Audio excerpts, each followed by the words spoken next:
Mr. President, I need your help. My dear friend John is on a phone call and can't hang up.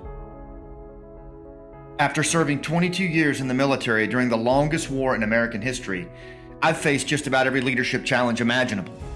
I've held warriors in their final moments, escorted my fallen brothers home, and held their loved ones as they wept.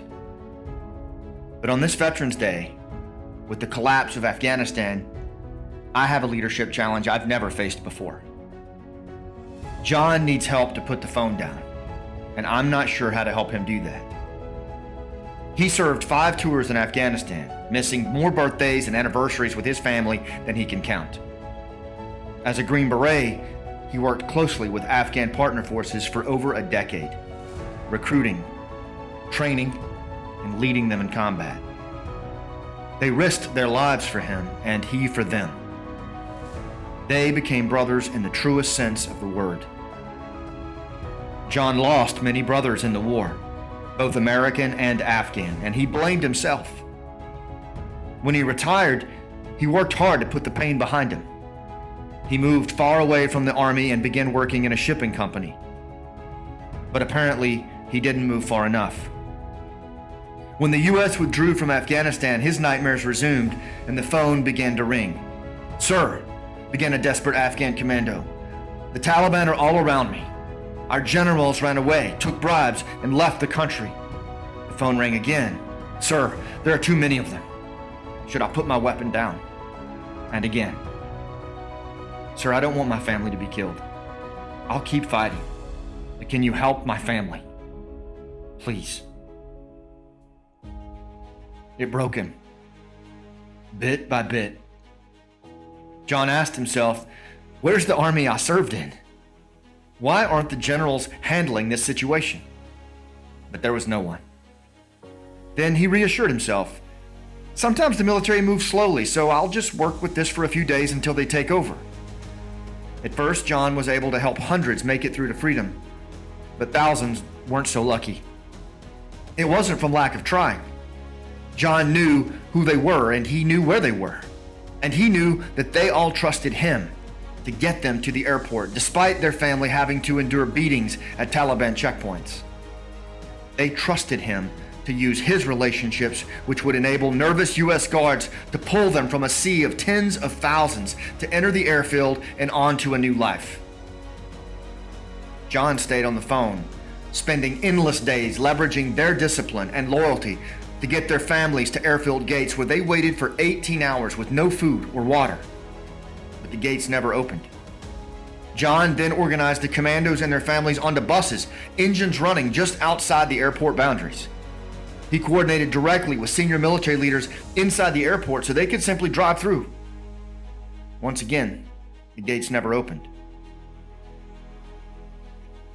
Mr. President, these Afghan warriors who fought until the last possible moment as others fled, watched our last C-17 airplane fly away while they sat on those buses.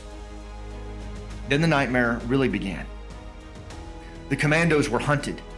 Using pay records the U.S. government left behind, the Taliban went door to door searching for them. The Afghan commandos and their families hastily stuffed belongings into plastic bags and fled their homes. Every day, John received photos of children being beaten or videos of Afghan special operators being bludgeoned to death in front of their families.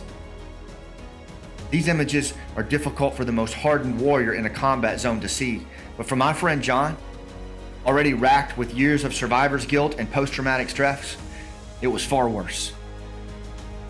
He watched these terrifying images from the sanctity of his own home. Place that was once his only refuge from the war he tried to leave behind. He witnessed this suffering at the breakfast table with his wife and children, watching the despair spread across his gaunt face. The familiar tension returned. They thought it had all been left behind when John retired, but they were wrong. Relief never came. The military never came. There was no second shift. John is now a dispatcher on an 80-day 911 call being told, "We're not sending anyone to that address. Do what you can to keep their morale up." This was unacceptable. We never leave a fallen comrade. John has too many years in the fight to break that promise. In the beginning, John called in sick at work, but no help came. As the days turned into weeks, he quit his job. Still, no help came. All the pain he had tried to escape came flooding back. Nightmares returned. Mood swings upended his family every time he watched a news broadcast. Thoughts of suicide crept in amongst the never-ending Afghan pleas for help. Leave no one behind. This is John's core ethos. And now, he can't hang up the phone for fear of letting them down, Mr. President. We are on the cusp of a moral injury that could decimate our veteran population. Moral injuries are the worst of all, for they are injuries of the soul. You can't help. You have the power to do this. He won't let go until you take this burden from him. John should not be doing this mission, and especially not alone. If the Department of Defense or the Department of State stepped in and handled this, he'd hang up the phone. I know he would. But he won't let this go until he is properly relieved. He can't let this go. And he is not alone. There are hundreds, maybe thousands of veterans trying to honor the promise to our Afghan partners. If you continue to let them carry this burden with no assistance, what will happen when the bullets and screams echo on the other side before the line goes dead?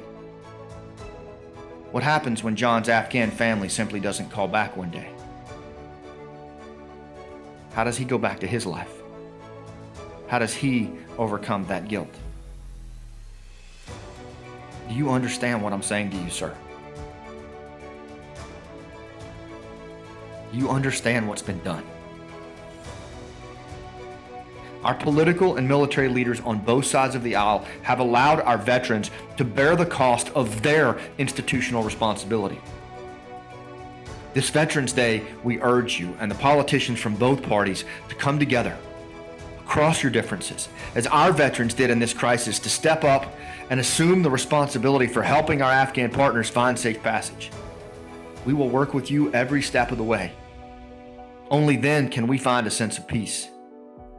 Only then can John hang up the phone.